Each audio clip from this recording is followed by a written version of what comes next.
Assalamu alaikum. Wa alaikum salam wa rahmatullahi wa barakatuh. Vipi hali Sheikh? Alhamdulillah, tunamshukuru Mwenyezi Mungu. Naam, Sheikh, tumefurahi sana kukupata Inshallah kama mgeni wetu wa Eid siku hii ya leo. Bila shaka. Na nia na madhumuni ya mazungumzo yetu ni kupata kumfahamu Sheikh Kundecha. Ndio. Nje ya title ya usheikh ama nafasi ya usheikh. Naam. Na kwa kuanza kabisa, Sheikh Musa Kundecha. Kundecha jina la wapi Sheikh? Hili Kundecha bwana ni jina la Kitabora.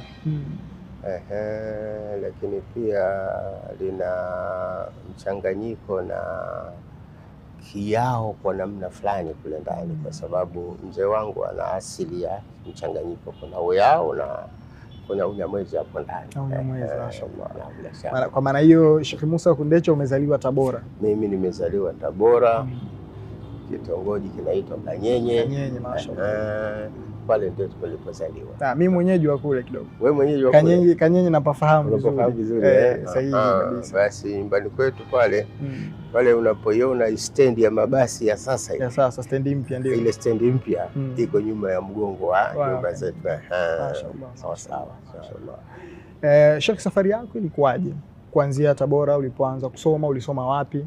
Lakini pia safari yako mpaka leo hii watu wanakufahamu kama Sheikh. Inshallah. Kama ulivyouliza mwanzoni, na ndio nafikiri ndio njia nzuri zaidi. Jina langu mimi ni Musa Yusufu Kundecha. Kabla ya kuwa Sheikh ni Musa Yusufu Kundecha. Ni mzaliwa wa Tabora mjini, kitongoji cha Kanyenye pale. Karibu miaka 64 iliyopita. Mashaallah. Alhamdulillah, na nilianza kusoma madrasa kwa mwalimu mmoja kiitwa Sheikh Nasoro Mwamba. Sheikh Nasoro Mwamba ambaye ni babu yake Saidi Mwamba Kizota, babu yake alikuwa akiitwa Nasoro Mwamba. Ndipo nilipoanza kusoma madrasa kwake alif be te. Alhamdulillah, mpaka yule mzee alipofariki. Alipofazika yule mzee tukahamia madrasa nyingine inaitwa Madrasatun Nujumi. Wakati ule, sasa hivi haipo, sasa hivi inafahamika kama Ummul Qura. Ummul Qura kwa Sheikh Haruna Rajabu Nkumilwa. Nikahamia hapo kwenye masomo ya ziada, lakini baada ya hapo nilikuja kusoma Dar es Salaam, lakini nikahamia pia Burundi kwa ajili ya masomo. Mashaallah. Nikahamia Kenya kwa ajili ya masomo. Na baada ya kutoka Kenya, hiyo ilikuwa tayari nimeshafika miaka ya 86 87. Nikarudi huko Tanzania, nikakaa Arusha nikifanya kazi ya kufundisha walimu wa madrasa. Nikarudi hapa Dar es Salaam. Nikarudi Dar es Salaam. Sisemi nikarudi Tabora. Nikarudi Dar es Salaam kwa maana nilikuwa natoka Kenya, kwa hivyo nikarudi Dar es Salaam. Sikupitiliza kwenda Tabora. Nikaishi hapa Dar es Salaam. Nikakaa hapa, nikaanza kufundisha kwenye misikiti, baadhi ya misikiti ukiwemo msikiti wa Kichangani. Lakini pia nikaanza kazi ya ualimu wa kufundisha dini na lugha ya Kiarabu katika shule ya seminari ya Ridha Seminari kwa Juni pale. Nikafanya pale kwa takriban miaka 10. Mashaallah. Lakini katika kipindi hicho ndipo ilipotokeza haja na nafasi ya kuwa naibu wa amiri wa shura ya maimamu. Nikaenda naye shughuli hiyo. Nilikuwa na amiri wangu wakati huo Sheikh Juma Salim Mbukuzi, alikuwa ndo amiri wangu, mimi nilikuwa ni naibu wake. Lakini baada ya kuachia nafasi hiyo akaniachia mimi. Mashaallah. Nikawa amiri wa shura ya maimamu. Mashaallah. Nimekwenda nalo jambo hilo kwa muda mrefu kidogo. Ikajitokeza ajali ya kiutendaji. Ajali ya kiutendaji mwaka 2008 tulikuwa tunafanya jitihada za kupitia taasisi zetu hizi za Kiislamu kuziweka sawa na kuziimarisha. Tulikuwa wakati huo tukishughulika na taasisi ya Baraza Kuu la Jumuiya na taasisi za Kiislamu. Mimi nilikuwa ni mwenyekiti katika kamati ya kuhuisha Baraza Kuu la Jumuiya na taasisi za Kiislamu, lakini wakati huo mimi ni amiri wa shura ya maimamu. Naam. Basi katika mkutano uliofanyika katika shule ya Ununio, wakati ule ulifanyika katika shule ya Ununio, mkutano wa Baraza Kuu la Jumuiya na taasisi za Kiislamu kwa ajili ya kuhuisha na kupata viongozi wake wapya. Basi mimi nikiwa mwenyekiti wa kusimamia uendeshaji na ufanyikaji wa mkutano huo, nikiwa nje ya mkutano kidogo mimi nilikuwa na kazi ya kutafuta chakula na nini, kwa sababu wajumbe walikuwa wengi, takriban 400 500, na nikaa pale karibu wiki nzima.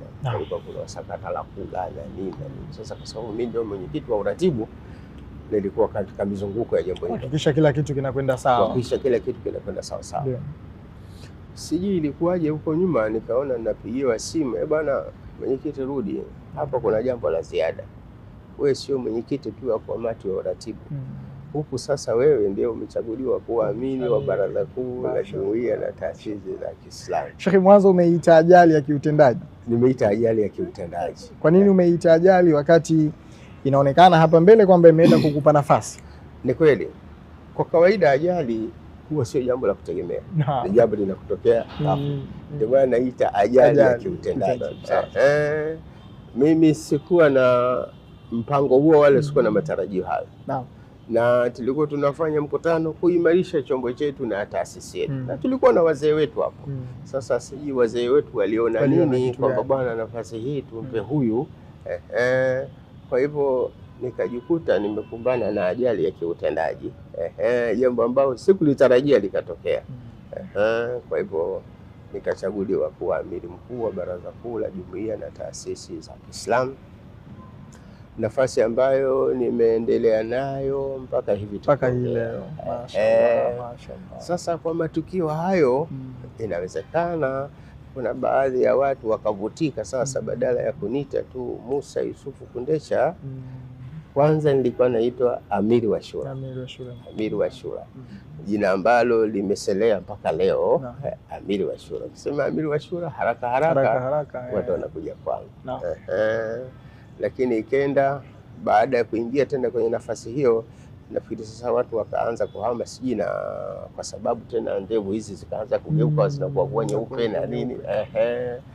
Inshallah. Kwa hivyo kuna hali ya namna hiyo. Basi baada kwa Baraza Kuu ikabana, huyo ni amiri wa Baraza Kuu. Kwa bahati nzuri majina yalikuwa yanafanana. Amiri, cheo cha shura, amiri wa shura. Baraza Kuu kiongozi wake mkuu anaitwa amiri wa Baraza Kuu. Kwa amiri kote. Mashaallah. Inshallah. Sheikh, vijana ama watu wengine huwa katika kujiendea jambo fulani ama kulifanya jambo huwa wanakuwa watu wanaowatazamia kama kiigizo ama vitu ambavyo vinawashawishi kufanya kazi fulani ama kusoma vitu fulani.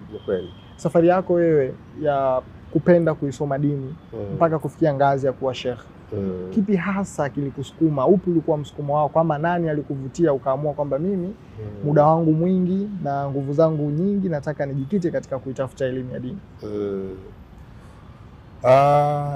Jambo la kusema linaweza kuwa moja. Historia yangu ya kutoka utotoni ilikuwa imejikita sana kwenye mambo ya dini. Mashaallah.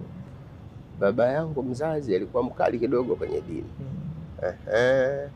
Alikuwa mkali kidogo kwenye dini na amekuwa akituchukua kwenda msikitini toka tukiwa wadogo. Na tulikuwa tuna babu yetu mmoja alikifahamika Mohamed Mataka. Huyu alikuwa mhudumu mkuu wa msikiti wa Ijumaa Tabora, Gongoni pale. Yeye ndo alikuwa mhudumu mkuu wa msikiti ule. Sasa na yule alikuwa babu yetu sisi.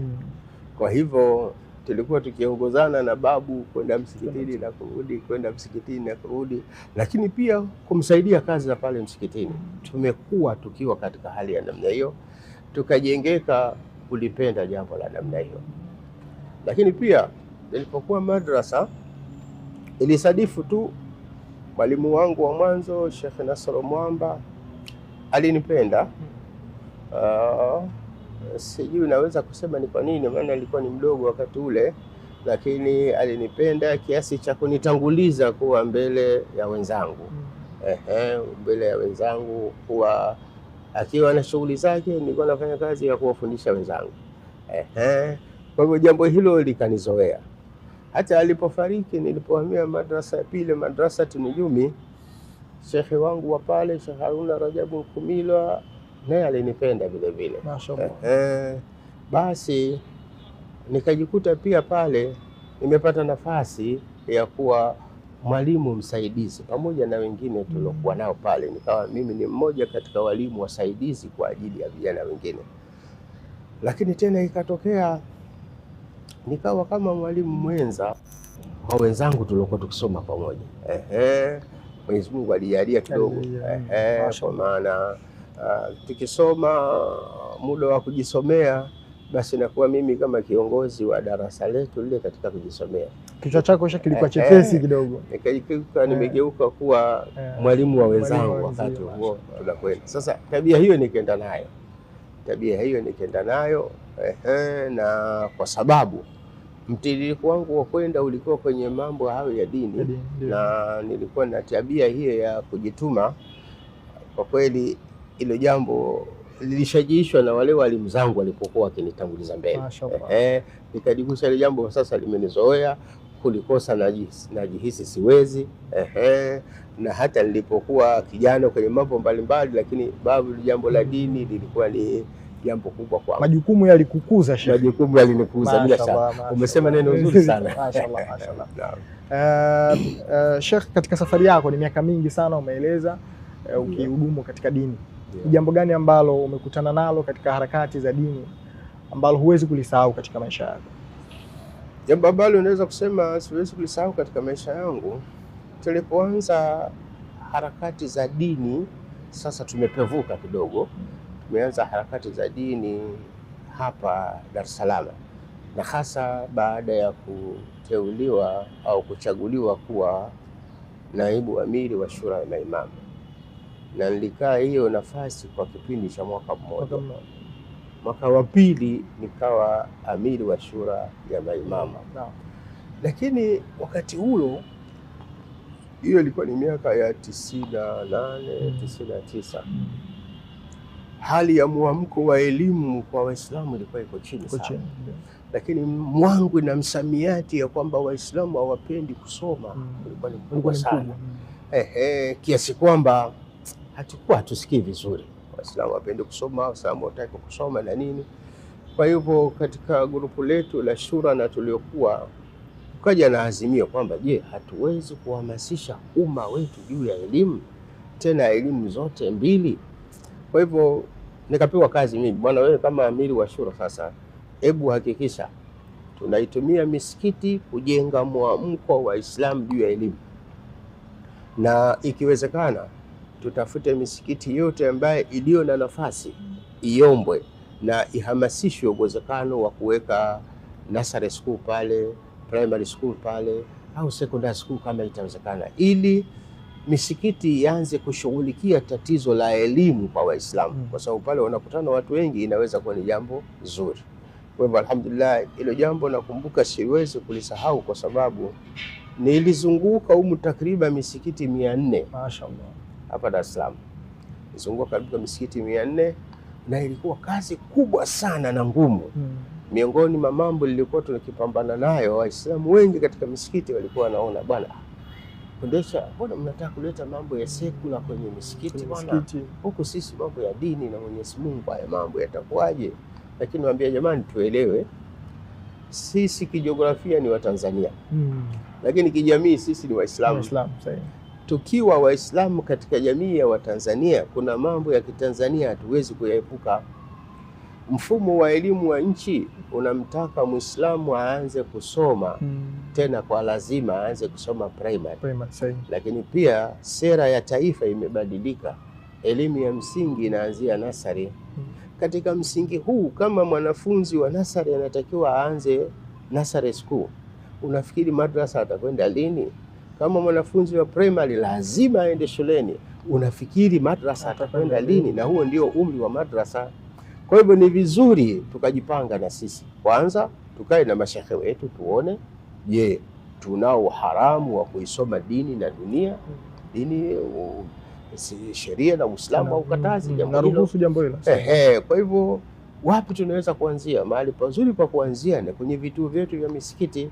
Kwa hivyo nikapita kuhamasisha jambo lile na kufanya mambo mawili. Kwanza, wakati huo tulikuwa tunashirikiana na taasisi ya wataalamu wa Kiislamu Tanzania Muslim Professional, kwamba tumekubaliana kule, sasa nyinyi anzisheni program ya primary teachers, mfundishe walimu wa nasari.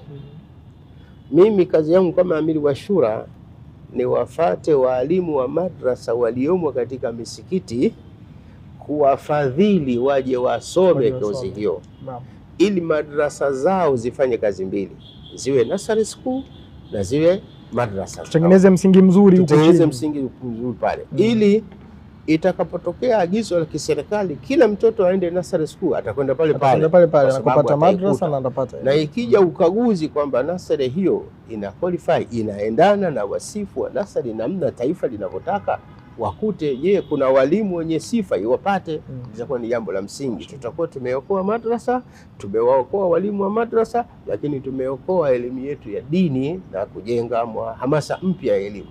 Kwa hivyo alhamdulillah tumefanya kazi hiyo kwa kazi kubwa sana, lakini ilikwenda ikikubalika kidogo kidogo. Miaka hiyo ya 98 tulikuwa tuna shule za Kiislamu nafikiri 3 au 4. Kulikuwa kuna Al-Haramaini, kulikuwa kuna Muslimu pale, na kulikuwa kuna Masjidi Quba. Hizo ndio zilikuwa shule za Kiislamu za mwanzo, lakini alhamdulillah baada ya muda mfupi ikaja Ubungo Islamiki. Lakini katika kipindi cha hamasa hizo, ndani ya kipindi cha miaka 3 miaka 4, tulianza kupata shule karibu 30-40. Hivi tunavyozungumza leo tunazo shule za Kiislamu zinazofika 370. Mashaallah, kazi kubwa sana. Ni jambo kwa kweli nalifurahia. Mashaallah. Tulilianza kwa hamasa kubwa, tulianza kwa ugumu mkubwa, lakini leo limetoa matokeo mazuri. Sheni kurudisha nyuma kidogo. Ndio. Unadhani kwa nini ilionekana Waislamu wako nyuma kwenye upande wa elimu ya sekula?